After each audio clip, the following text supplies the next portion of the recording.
Hospital workers. What happens there that's hidden but we should know about?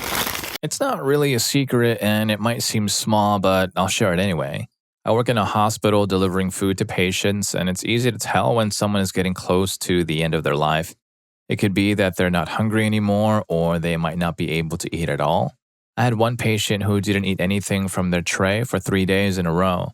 The last time I brought them food, they smiled and winked at me. The next day, they were gone. It's really tough to see these things happen right in front of you. I'm a grown man who doesn't cry often, but it always makes me feel really empty inside when I pick up those untouched trays and replace them with new ones that I know won't be eaten either. It's a bittersweet feeling in a way. I get to know these people, knowing there's a chance they might not make it, and if they don't, I'm left thinking about my own mortality. But on the bright side, these are some of the kindest people I've ever met, and I'm always hoping they'll get better. There was one patient I had for 3 months, and during that time, he told me all about his life. He talked about his family, his jobs, and the things he had done.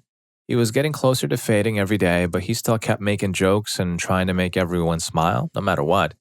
On his last night, at dinner time, I brought his tray like usual, and I could tell he wasn't going to be with us much longer. He hadn't drank anything for 2 days and hadn't eaten either.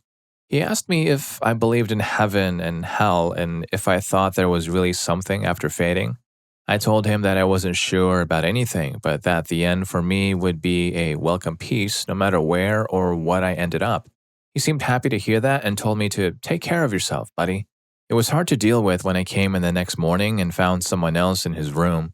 I definitely needed to take a moment to myself after I finished my rounds picking up trays. Yeah, not many realize it's not just the nurses and doctors who are affected by patients. I've never thought of food services in this way. This first story was quite eye-opening. Story 2. One night, I got a fast bleep, which means I had to drop everything I was doing and go to an emergency. I rushed to a side room on the ward, but when I got there was no patient in the bed. I was about to leave the room and go back to the nurse's station where there had been some commotion as I ran past earlier, but then something caught my eye. I looked up and saw a face with wide, slightly wild eyes, the kind you might see in someone who was not thinking clearly, peering down at me from a gap in the ceiling tiles. She was a lady who was waiting for a bed in the psychiatric hospital, and she had obviously thought that the ceiling was the best place to hide from the people she believed were trying to harm her. Honestly, I can't think of another time when I've been so scared.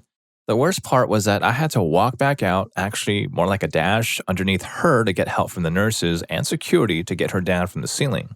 Story 3. In most states in the US, there are no laws that say how many patients a nurse can take care of at one time. California is the only state that has a law about this, and it says that nurses can't have too many patients, especially if those patients are very sick. Some other states are thinking about making laws like this, but in most places, the number of patients a nurse has to watch is decided by the hospital, and they can choose any number they want. Sometimes hospitals don't have enough nurses, and they try to hide this information. When things go wrong because there aren't enough nurses, they blame the nurses. Who suffers because of this? You do. It can lead to people getting infections, having bed sores, and taking the wrong medicines when things are rushed. People can get hurt, like falling when they try to go to the bathroom alone because the nurses can't be everywhere at once. There are many things that nurses have to do to keep people safe, but it's almost impossible for them to do all these things because they have too many patients to look after. This is dangerous. If you look at the r/nursing page on Reddit and read some of the stories there, you'll be shocked by what you find. Research has shown that for every extra patient a nurse has to take care of, above the number of 4 patients, the chance that a patient will die goes up by 7%. It's not unusual for nurses all over the country to have 8, 9, or even more patients, and some have even more than that. I know someone who worked at a hospital in the southern US where there was often only one nurse and one assistant for 20 patients on the night shift in the psychiatric unit. And no, patients don't sleep all night like some people think. People should be very upset that there isn't a national law about this, and how safe you and your family are in a hospital can depend on where you live. Story 4. In the basement of many hospitals, there is a team of pharmacists who check every medication that doctors prescribe. They often find mistakes and suggest changes to the treatment plan. For example, they might notice that a patient on dialysis can't have a certain medicine because it could be toxic, or they might see that a patient is taking 2 medicines with nitrates, which could be a problem. They also look at the medical records to make sure the medicines are safe for the patient's age and health conditions. Here are some examples of the kinds of things these pharmacists do. They might stop taking medicine for a patient on dialysis because it could be too risky. They could question why a patient is taking two nitrate containing medicines. They might suggest not giving a certain antibiotic to a 90-year-old patient whose heart's electrical system is already at risk. They could reschedule an antibiotic for a patient who just had surgery and already received it. They might ask why a patient is at high risk for clots isn't on thinners. They could remove a duplicate order for potassium if another doctor already ordered it. They might remind a doctor to order a thyroid test before starting a patient on amiodarone. They could adjust the dose of an antibiotic if a patient's kidney function is improved. They might change an order for pantoprazole to lansoprazole if the patient has a feeding tube and can't take the original medicine. They might ask for an updated weight for a tiny baby in the NICU so they can give the right amount of medicine. They could clarify if a doctor meant to order 1,030 units of insulin for a patient or if it was supposed to be given at 1030. These pharmacists play a crucial role in making sure patients get the right medicines and doses, which helps keep them safe and improves their treatment. Story 5. When you see nurses sitting at the computer and it looks like they're not doing anything, they're actually documenting. In healthcare, if something isn't written down, it's like it never happened. This means that every single interaction with a patient and every interaction with doctors, the pharmacy, and others needs to be recorded. Nurses are expected to remember and write down everything that happens in the medical world. On top of giving medications, catching and reporting mistakes made by doctors, telling doctors about the patient's preferences, talking to dietary aides, doing life-saving interventions, and arranging pillows just right, nurses are also expected to work overtime. This can mean shifts that last 16 hours, and they can be asked to work these long shifts for a long time. If you see a nurse laughing, eating, or sitting down, it doesn't mean they don't care about their job. They're just humans, not robots. Everything is documented in healthcare, from how often you go to the bathroom, to how many breaths you take in a minute, to the color of your whiz, your ability to move, if you're getting a red area or rash. Anything and everything can be a sign of a patient's health getting worse or better. When you multiply this by 3 to 7 patients, depending on the type of unit the nurse is working on, like a general medical floor versus an ICU, you can understand why nurses are at the computer so much. If you're a patient and you're doing okay, the nurse might not have time to make sure you're not hungry or cold, because there are not enough people to do everything that needs to be done, and one of their patients could get worse at any minute. It's important to support safe patient ratios and to encourage more people to join the healthcare system, which is struggling. This means voting for policies that help nurses and other healthcare workers do their jobs better and keep patients safe. Story 6. The lab is a very important part of a hospital that many people don't know much about. Without a lab, a hospital would just be a place where doctors guess about what's wrong with you. It would be like a bunch of doctors' offices without the tools to really find out what's going on inside your body. The lab isn't just where they take your samples, it's where your samples are sent to be tested in many different ways. Each tube, which is a different color, has a specific job. These tubes need to be filled to the right amount and taken in a certain order to prevent any problems with contaminations. Sometimes they even need to be taken from specific places on your body. The lab deals with all sorts of things from your body. The lab can tell if you're eating too much sugar, if you're secretly smoking, or even if you're taking too many pain relievers from the store. The lab knows when you're going through chemotherapy and watches your platelet count drop. They know about changes in your genes, like if one is missing or if there are extra copies. The lab ran your test and saw when you became part of the statistics. Then they might ask a donor program to contact you for convalescent plasma, which could help save someone else's life. The lab keeps track of how you're doing when you're on a heart-lung machine and knows when you need more platelets. The lab was the first to see your lupus diagnosis and was almost as upset about it as you were. The lab was very happy when they got to tell your doctor that the stem cells arrived for your bone marrow replacement. Nurses and doctors see you in person, but the lab knows you from the inside out. The lab is kind of anonymous to most people in the hospital, even other staff, which is a shame because the lab is rooting for you to get better. And here I was thinking it was probably boring in the lab, but that's where all the magic happens after all, it seems. Story 7. The number of patients that a nurse has to take care of at one time is now very dangerous. If your nurse has 5 or more patients, the chance that something bad could happen to you is very high, like 60% or more. Hospitals are having a hard time finding enough nurses to hire, and many of the good nurses have left because they weren't paid enough. Also, sometimes a nurse might be given patients who are too sick for them to handle alone. This means that the nurse has to take care of patients who are very sick, and they shouldn't have to do this by themselves. This can make it more likely that something bad will happen to the patients. New nurses might be given patients who are very challenging, and this might not be right for them because they don't have a lot of experience yet. But because there aren't enough nurses, this is the only choice. Many experienced nurses are very tired and have left their jobs, which means that there are a lot of new nurses who have to be in charge of taking care of very sick patients, even though they might not be ready for it. The people in charge of the hospital, like the CEO and CFO, often care more about how much money the hospital makes than how well the patients are doing. Nurses get hurt a lot at work, and those people who run the hospital often push them not to report these injuries. If you don't have an advance directive or a living will, or if you don't know what those are, you should find out about them as soon as possible. CPR is very hard on the body, and many times it doesn't work well. Many people don't have a good life after CPR, and I wouldn't want my family to go through it. Don't bother the nurse or talk about things that aren't important when they are giving you medicine. This is a very important time, and the nurse needs to focus on making sure they give you the right medicine, the right amount, and the right way. They have to check certain things to make sure everything is correct. Just because you see a nurse sitting at a desk, it doesn't mean they aren't busy. They are probably writing down what they've done, checking what the doctor has ordered, or looking at their schedule. Nurses often don't get to take breaks like a 30-minute lunch break or even a 15-minute break. They might not have time to go to the bathroom or to drink water. There are many 12 to 14-hour shifts where I only went to the bathroom once and didn't drink any water. And if I had time for lunch, I ate very quickly in less than 5 minutes. If you see a nurse or other hospital staff running, it's not the time to ask them for water, snacks, or a blanket. They're probably dealing with an emergency. If you are in the ER and someone is very sick or dying, it doesn't matter how long you've been waiting, they will be seen before you even if they just got there. The ER is not the place to get tested for STDs. Story 8. Psych hospitals or psychiatric hospitals are places where people with mental health issues can go to get help and treatment. Even though it's not supposed to happen and it's against the law, many psych hospitals have a secret no list hidden away in the intake office. This list has the names of people who are not allowed to come back to the hospital. If an offender is an adult unit in a psych hospital, all the adults there must be told about it.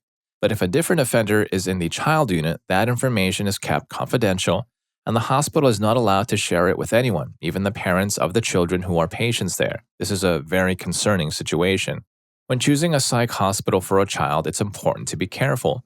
Some hospitals that are not part of a larger medical system might be more focused on making money than on taking care of the children. These hospitals might not be the best choice for your child's care.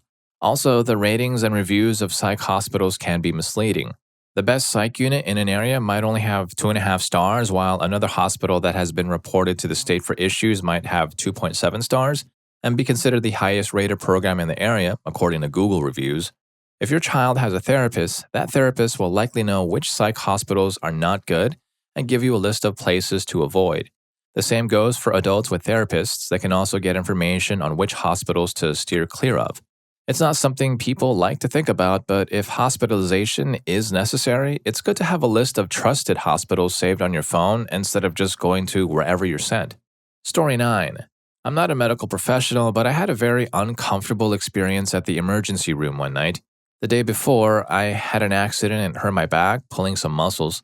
The next day, I decided to go to the ER because I was having trouble standing up and sitting down. The ER was very busy that evening and there weren't any rooms available. They had set up some hospital beds in the hallway and I was taken to one of those.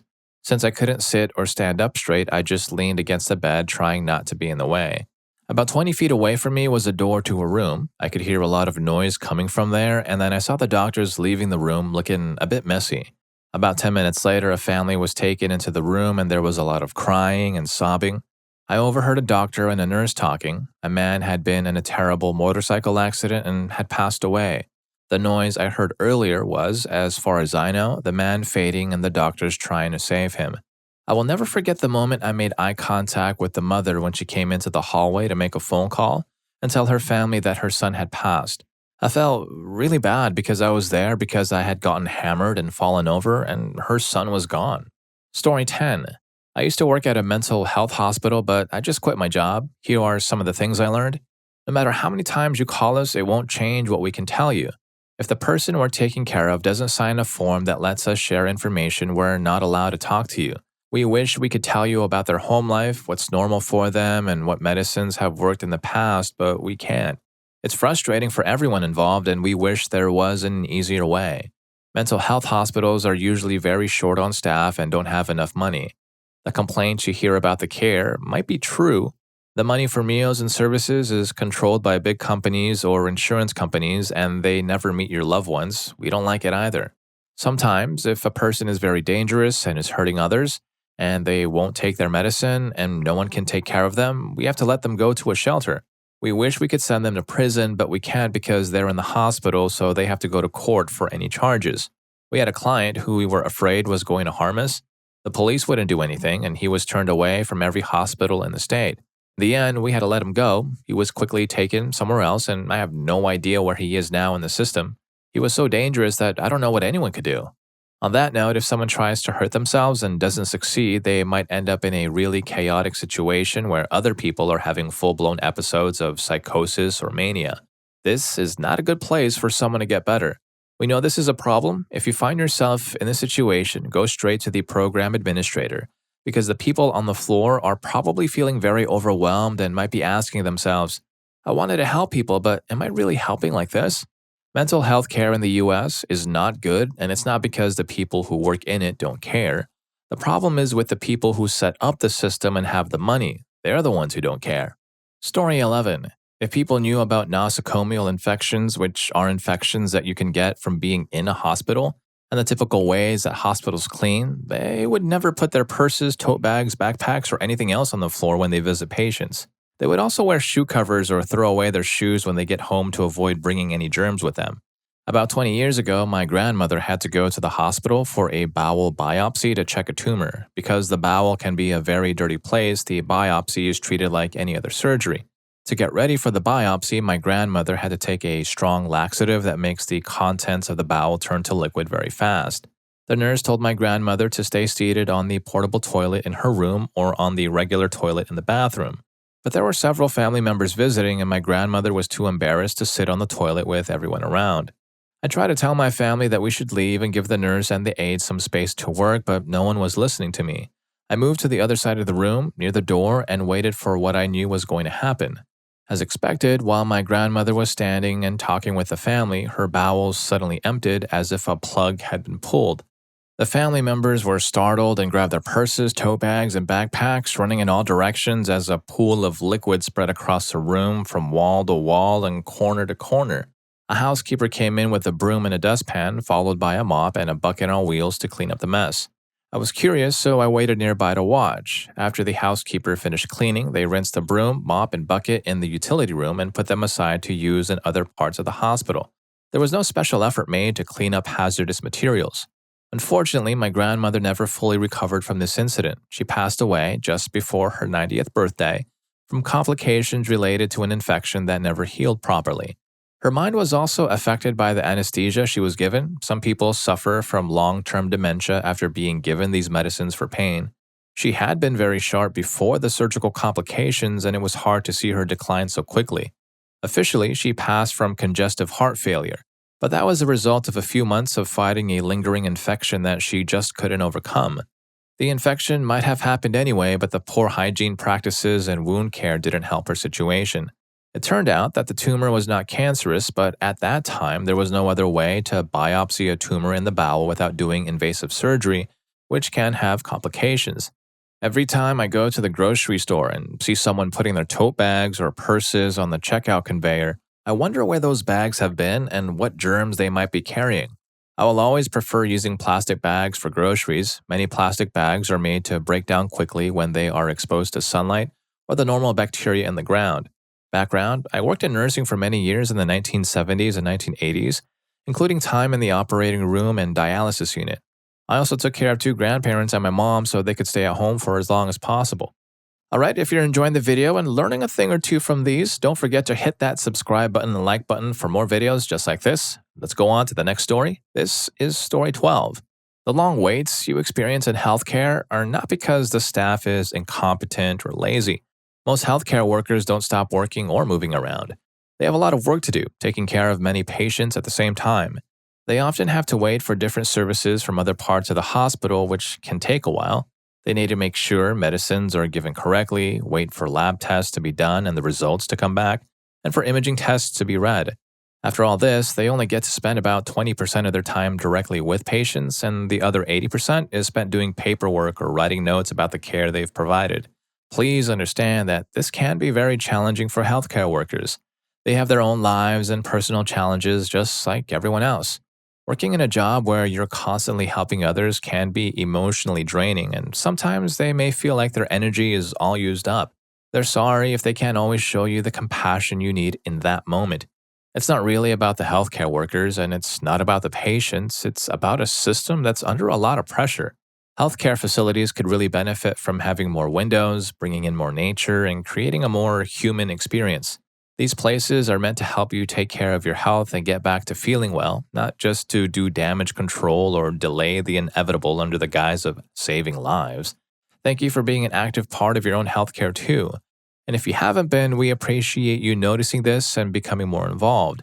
You can be more effective in taking care of your health than almost anything we can do for you. Remember the amazing things your body can do. Think about the wonders of your mind, your heart, and your ability to heal, grow stronger, and thrive. Story 13. There are many people who work in hospitals who feel just as sad when a patient fades as doctors and nurses do. I worked as a service worker or porter in an operating room for 15 years.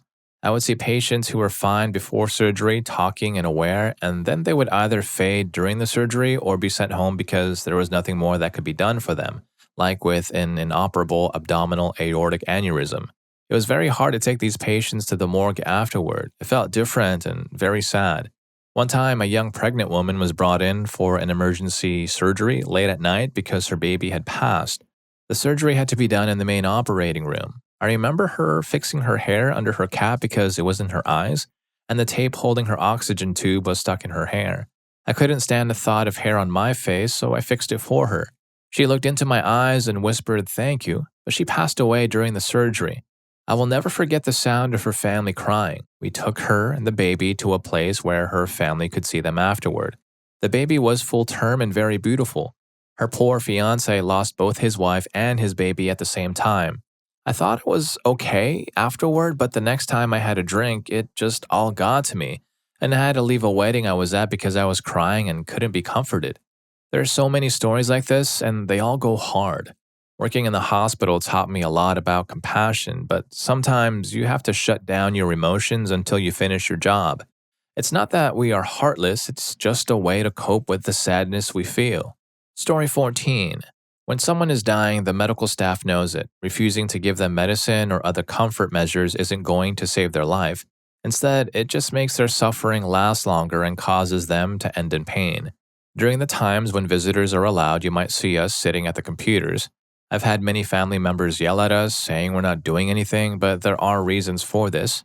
First, we've already done a lot of work earlier in the day. 2, we're not supposed to do treatments or personal care during visiting hours unless it's necessary. We don't want visitors to have to smell open wounds while we're changing dressings or changing pads. We do all of that when there aren't any visitors on the ward. Third, we use this time to fill out all the important paperwork that we have to do. Visiting times are the best times to catch up on documentation because the patients are spending time with their families. So please don't think we're just sitting around being lazy. We're not. The way you treat us can affect the care we provide. If you're nice to us, we'll try to give you and your loved ones extra attention and care.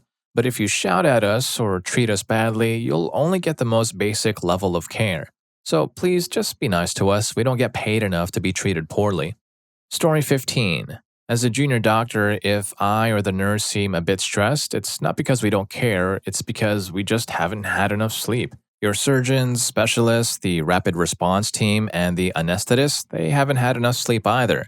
If I seem stressed, it's because I'm working 1 to 3 hours of overtime on the 12th day of a 12-day shift doing the job of 2 doctors.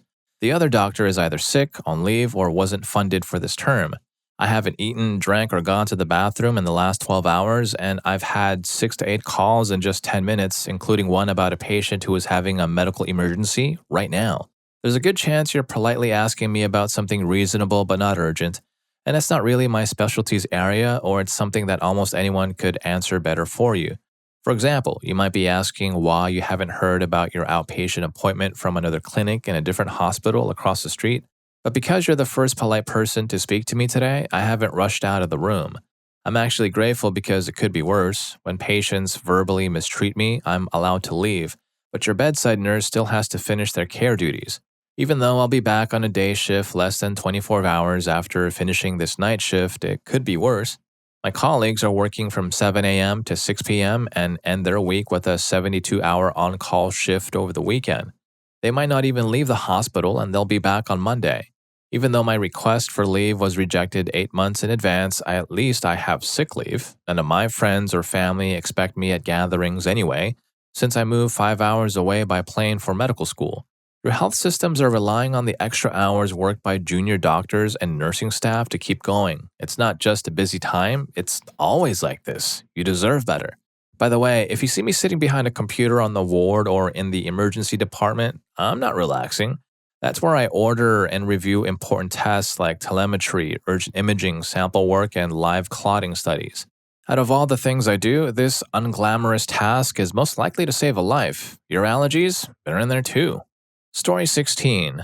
There's a concerning issue with some nurses not understanding things well, not being able to read and write properly, and not using good reasoning skills. This can be scary because it means you might go to the hospital and not know if your nurse is good at their job or not.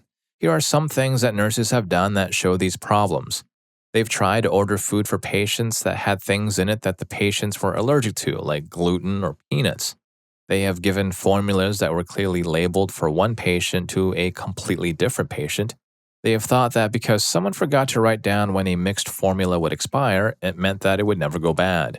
They have looked for sodas in the cabinet instead of the fridge where they are kept cold. They have given formulas past their expiration date to babies in the neonatal intensive care unit. They've said that they didn't know they had to talk to the doctor to change an order if they wanted to give a baby something that wasn't already ordered for them, even though they had been working there for many years. They have said that they were out of things that have just been restocked 20 minutes earlier. They've almost given a patient the wrong formula because they didn't pay attention to the name, room number, and medical record number on the label and only saw a "Use First" sticker. During the worst times of 2020, they have refused to give patients their food at the right time because they didn't want to go into their rooms, and then they blamed others for the food being cold.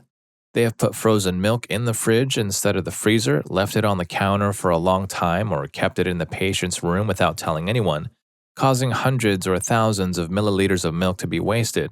They have waited until just before or long after a feeding time to tell someone that they ran out of formula.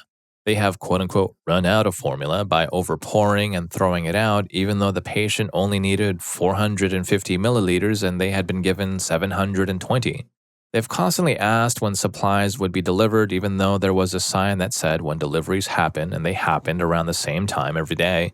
They have come downstairs to mix formula after hours instead of just using the formula that had already been delivered before the patient moved to a different part of the hospital. These issues go beyond just needing to make things foolproof. You would think that people who spent many years in school learning how to take care of sick people would be able to read signs or notice patterns, but instead, some of them would rather spend time on social media apps like Instagram and TikTok or talk about personal issues like child support and relationships. Well, based on some of the previous stories we've heard so far, I'm safely assuming that overworked people like nurses can't be expected to think straight 110% of the time. Maybe we should be looking at healthcare reform instead of passing judgment on an exhausted bunch of people who save lives every day. Story 17. Upcoding is a type of insurance fraud where medical diagnoses are changed or added to get more money from insurance companies. It also includes billing for services that were never provided. There's a lot of this kind of misuse in the medical system. Most of the time, I think it's not done on purpose, but it happens because there aren't enough staff and supplies. But something that many people outside of the medical field don't know about is the huge amount of Medicare fraud that goes on. Before I became a nurse, I thought that big pharmaceutical companies were the only ones making unfair profits from life-saving medicines. But I've learned that it's the entire medical sector that's like this. It's incredibly unfair to the workers, from nurses all the way up to the doctors and to the patients as well. Large corporations and people on both sides get rich from the disabled, the sick, the elderly, and the injured. And they aren't giving the best care possible. They run hospitals and nursing homes with too few staff and hold back on supplies. It's the worst kind of greed, making money from people who can't help themselves. They do everything they can to get as much money as possible from insurance companies, We pay for a lot of this through our taxes, but if you've seen the things I've seen, you'd hate every single one of those corporations and the greedy CEOs. Nurses get burned out very quickly because the system is exploitive to everyone in it except for those at the top. The rich CEOs and their families have no medical education, training, or experience. They've never cleaned up after someone, never changed the dressing on a bad bed sore. They've never even smelled something as bad as a wound or a nasty infection. Yet they decide how much my job is worth, how much your care is worth, and how few staff we can run a hospital or nursing home with. They set strict budgets for supplies to make more profit per patient, even though the patient or their insurance is still charged for those supplies whether they exist or not. Medical care should not be a business that makes a profit, except for the things that are purely cosmetic. Some guy I've never met with no medical education should not have the right to get extremely rich from teams of people trying to save someone's life, especially when that life might have been saved if there were more staff available. Nursing and staffing shortages can be fixed quickly. You just offer more money, and more people will go to school to become nurses. You require better staff to patient ratio so that workers don't leave the field because of the stress. Laws could be passed in more states to protect nurses. Florida, which is known for having a lot of retirees who need health care, is one of the lowest paying states for nurses. Ironically, it has one of the biggest healthcare systems and a large population of retirees. Florida does not protect nurses from being forced to work extra hours. If the person who is supposed to replace me doesn't show up, Florida doesn't protect me from being forced to work 16 or even 24 hours in a row. Florida will take away my nursing license if I decide, after working 16 hours, that I need to go home and sleep. This is considered patient abandonment. Some states have laws that protect nurses and staff from this kind of situation, but not many.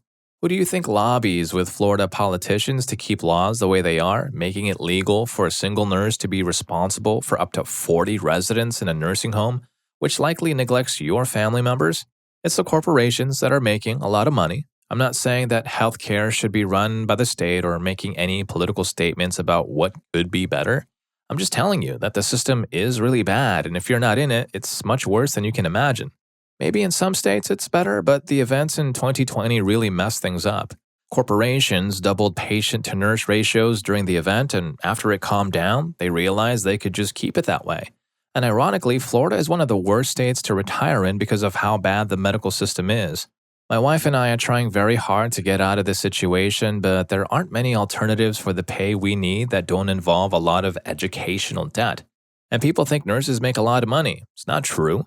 It might be more than most jobs, but the economy is really bad. We can't afford to buy a house with what we make now, given the current market prices. The stories about travel nurses making $200,000 a year aren't really true anymore, and most of that required very specialized experience in working in places that were so dangerously understaffed that it put your nursing license at risk. The vast majority of nurses weren't even making a fraction of that if you've heard any of those stories. Story 18. The people who do your medical tests, which influence 70% of your doctor's decisions, are no longer required to have a specialized degree or a license in most states. This is extremely frightening. These individuals do not have formal training in clinical laboratory work, which typically requires at least an associate's degree and can go up to a master's level. Mistakes in lab results can lead to incorrect treatments, and there's nothing you can do about it because doctors will trust what the lab provides. They should trust the lab results, until now. In the past, all medical laboratory results were released by at least licensed, formally trained medical laboratory scientists. However, in recent years, because fewer people are choosing that educational path, likely due to the difference in pay between laboratory staff and nurses, even though both require the same amount of education, states are no longer requiring licensure or any type of medical lab training. So, yeah, you should be very worried. I'm very worried. Story 19. To be honest, if you knew how few staff most hospitals have after 2020, you would be terrified. In my hospital, we don't have enough staff to run all of our operating rooms because we're short on anesthesiologists and surgical technicians. Instead of giving raises to the nurses and surgical technicians like they deserve, the hospital hired travelers. These travelers sometimes live only 20 minutes away but make more money than everyone else in the operating room, even the doctors. The hospital is forcing everyone to work overtime and extra hours on call. With fewer people, everyone has to do more work. Sometimes there's no one available to transport patients overnight. This means if a child's appendix causes an emergency in the middle of the night, there's no one to take them from their room to the operating room for surgery.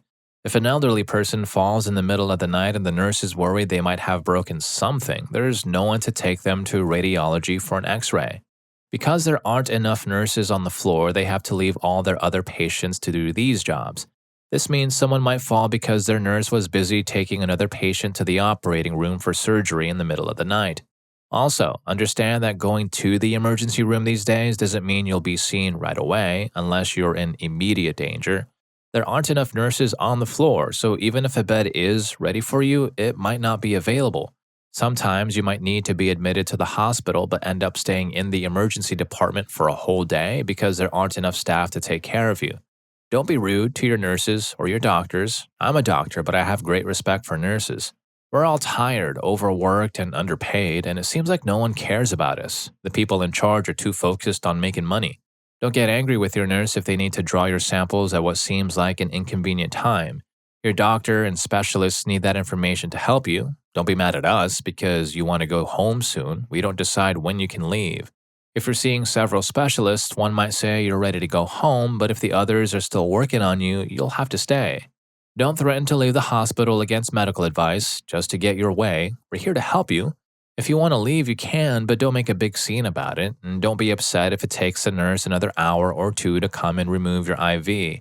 Remember, we're all very busy, and if you're being difficult, you're just taking time away from patients who really need care, making things worse instead of better. Don't ask us about billing or whether your insurance will cover things. We can't know for sure because every insurance plan is different, and the hospital might accept many different plans. Our job is to help and take care of you, not to worry about your bill. We don't handle billing. We don't control the quality of the hospital food or what's on your tray, so please don't blame us.